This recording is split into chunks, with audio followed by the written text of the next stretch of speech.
नमस्कार, मैं हूं अखिलेश्वर तिवारी और आज आप देख रहे हैं बलरामपुर नगर पालिका चुनाव में कांग्रेस के प्रत्याशी राशिद अजीज रानू, इनकी धर्म पत्नी चुनाव मैदान में हैं। और क्योंकि आपका कैंपेन काफ़ी दिनों से चल रहा है, आप पहले ऐसे प्रत्याशी हैं जिन्होंने अपना एक घोषणा पत्र पहले ही जारी कर रखा है। आप अब प्रत्याशी बने हैं, लेकिन वर्षों पहले आपने 16 सूत्रीय घोषणा पत्र जारी करके और चुनाव लड़ने का फैसला किया था। हम इन्हीं से जानते हैं। आपका स्वागत है, क्योंकि आपने बहुत पहले घोषणा पत्र जारी कर दिया था, जैसे बड़ी बड़ी पार्टियां विधानसभा और लोकसभा चुनाव में करती हैं। तो क्या मोटिव है आपका, ये जो अगर आप जीतते हैं तो ये सारे वादे कैसे आप पूरा कर पाएंगे? भैया पहले बात तो बहुत बहुत धन्यवाद बड़े भाई। मैंने घोषणा पत्र में जो बिंदु उठाए, मैंने 19 बिंदु छोटे छोटे शहर की समस्याओं का लेकर, जैसे आपने कहा कि राष्ट्रीय पार्टियां देश की समस्याओं को लेके और जनता के बीच में जाती हैं। मेरा ये मानना था कि नगर पालिका चुनाव अगर आप लड़ रहे हैं तो आपको नगर की समस्याओं का जानकारी होना चाहिए और प्लस उसका समाधान होना चाहिए। मैंने समाधान के रूप में एक घोषणा पत्र तैयार किया। उसमें मैंने हेल्पलाइन नंबर करा, ऑनलाइन दाखिल खारिज परिवार रजिस्टर और उसका जन्म प्रमाण पत्र की व्यवस्था की। मैंने बलरामपुर के बड़े पुल से लेकर वीर विनय चौराहे तक, जो इसमें मेरी सबसे ज़्यादा माएँ बहनें शॉपिंग करती हैं, अभी त्यौहार का समय है, एक लेडीज़ टॉयलेट नहीं था, मैंने उस लेडीज़ टॉयलेट का वादा किया। मैं छोटी छोटी समस्याओं पर जनता के गया। आज इसी कमरे में बैठे मेरे कई सम्मानित साथी जो दाखिल खारिज में एक अच्छा खासा घूस दे चुके हैं, उनको पता है कि परिवार रजिस्टर का नकल निकालने में 5,000, 2,000, 3,000 रुपया हमने खर्चा किया है। उनको समझ में आया कि सिर्फ 2 रुपये के खर्च में, जैसे खितौनी से स्क्रीनशॉट आप ले लेते हैं, ऐसे आपको परिवार रजिस्टर का भी स्क्रीनशॉट में मिल जाएगा। चूँकि जो आपके घोषणा पत्र हैं, इसमें बहुत सारी ऐसी मांगे हैं जिनमें अच्छा खासा धन भी चाहिए। जैसे आप अगर शहर को आदर्श बनाना है, सड़कों को अच्छा बनाना है, नालियों को अच्छा बनाना है, ड्रेनेज बनाने हैं, तो उसमें बजट चाहिए। और नहीं, आप चूँकि बजट चाहिए तो बजट आप कांग्रेस से होंगे, और ये स्थिति आ जाए कि भाजपा की गवर्नमेंट अभी 4 साल बाकी है। और आप जैसे अभी पूर्व चेयरमैन थे, बसपा के थे, उन्होंने बार बार हम लोग जब पूछते थे विकास क्यों नहीं हो पा रहा है, कहते हैं क्या करें, दूसरे की सरकार है। तो अब ये स्थिति आपके सामने भी आएगी तो क्या करेंगे? देखिए, पहली बात तो मैं बताऊं कि मेरी शहर की जो समस्याएं हैं बहुत छोटी छोटी समस्याएं हैं। हेल्पलाइन नंबर के लिए एक संविदा कर्मी और एक 8-9 हज़ार रुपये का सेट जो हेल्पलाइन नंबर बन जाए। पोल्टर एक बार, यहाँ पे इच्छा शक्ति नहीं थी भैया। एक बलरामपुर में वो होता है मैच, बलरामपुर प्रीमियर लीग, उसका ऑनलाइन ऐप है।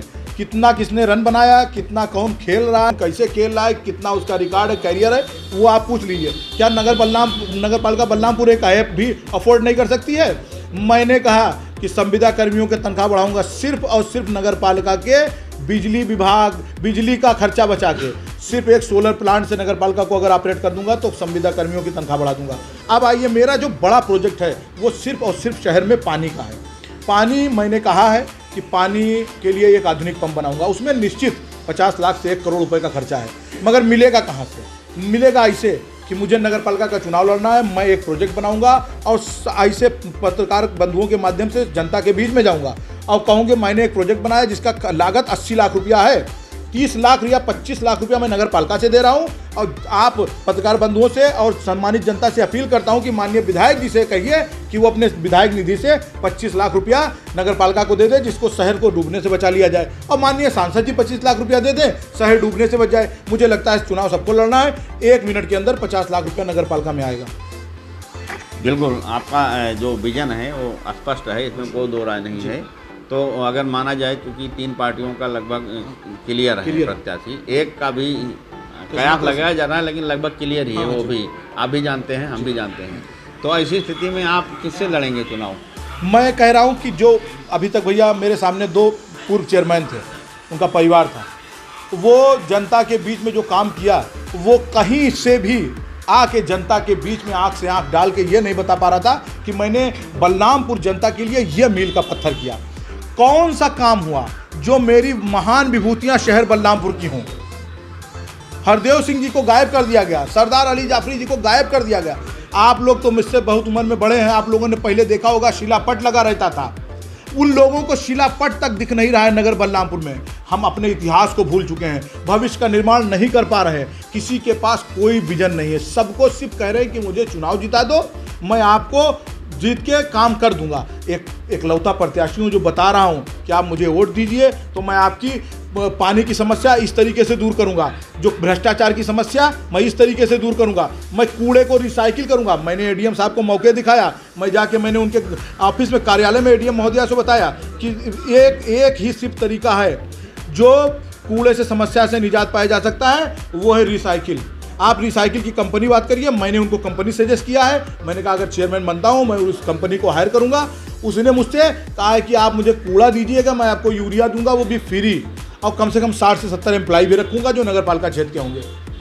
क्योंकि प्रत्याशी आपकी पत्नी है तबाना जी, आज पहला प्रेस कॉन्फ्रेंस था, आपको चाहिए था कि उनको वो है मौजूद है, लाते मौजूद है।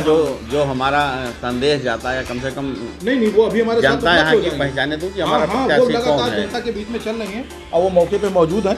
अभी मैं उनको भी बुला दे रहा हूँ क्योंकि मैं डिटेल में अध्यक्ष जी के साथ, क्योंकि प्रत्याशी बनाया गया हूँ, पूर्व में कांग्रेस का लोकसभा अध्यक्ष रहा हूँ और मैंने अध्यक्ष जी को के साथ अभी इंटरव्यू किया। अब क्योंकि मैं उनको प्रत्याशी बनाना हूँ तो जनता के बीच में उनको भी जाना है और लगातार मेरे जानकारी में वो जा रही हैं और चेयर पे बैठ के उनको काम करना है। पढ़ी लिखी महिला है और आधी आबादी है, 50% हम लोगों की महिला, तो हम उनको क्यों पीछे करेंगे। वो कार्यालय संभालेंगी, मैं बिना प्रतिनिधि बने जनता के बीच में समाज सेवी के रूप में रहूँ। जनपद वासियों को क्या संदेश देंगे आप चुनाव?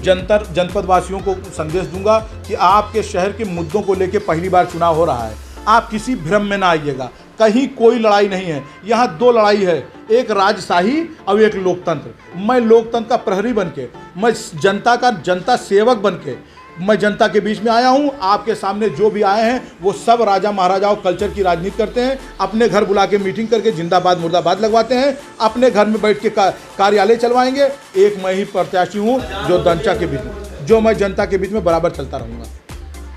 धन्यवाद रानू जी, आपने जैसा कहा कि और आपने सुना कि जो इनका घोषणा पत्र है उसे 100% लागू कराने का काम प्रयास करेंगे और जैसा भी हो बलरामपुर की जनता को विकास की ओर अग्रसर करने के लिए, एक आदर्श नगर पालिका बनाने के लिए जो इनकी सोच है उसको पूरा करने का प्रयास करेंगे। अखिलेश तिवारी, बलरामपुर।